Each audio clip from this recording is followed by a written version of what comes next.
I turned away after witnessing my childhood friend drugged and burning with desire. I can't go in. Let's just wait here for the teachers, I said, shrinking my neck and pretending to be scared. Penny glared at me in annoyance. She forced down her temper and lowered her voice. If you don't go in now, they'll go all the way. Do you really want to let Zach go to Lily? The bathroom's outer door wasn't fully closed. Through the crack, I could see Zach pressing Lily against the wall. Lily was half undressed, exposing herself. Zach was frantically tearing at Lily's uniform, biting all over her body. Lily pretended to struggle, but wasn't actually using any strength. Her coy resistance only made Zach more uncontrollable. I pressed my lips together tightly, pretending to be conflicted.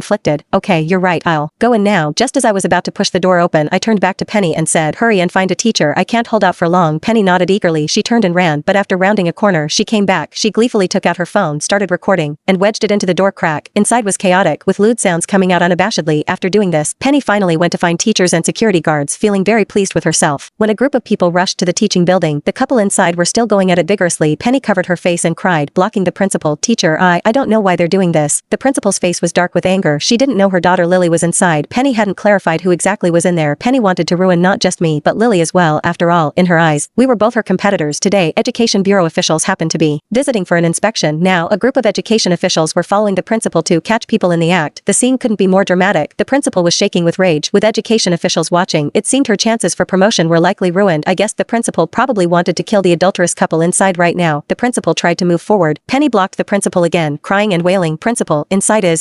She pretended to be reluctant. The principal grabbed her shoulders. Who is it? Penny acted like she had been frightened to tears, and said between sobs, it's Natalie. The principal naturally knew who I was. My grades were always top of the year, and I was the most promising candidate for early admission to the top university. The principal's eyes bulged with rage. That SL. She abruptly cut off the insult she was about to hurl. The education officials were still watching, so the principal couldn't speak too harshly at this moment. The people inside were still lost in their passion, completely unaware of the commotion outside. The lewd sounds coming from inside grew even more unbridled. Penny covered her chest and cried, Natalie, how could you be so foolish? Why can't you control yourself? Are you really that desperate for men? With those words, the education officials' expressions turned extremely unpleasant. They considered themselves respectable people and didn't want to barge in at a moment like this. A group of people with varying expressions waited downstairs, looking at each other awkwardly. Me, what about me? I finally emerged from my hiding place in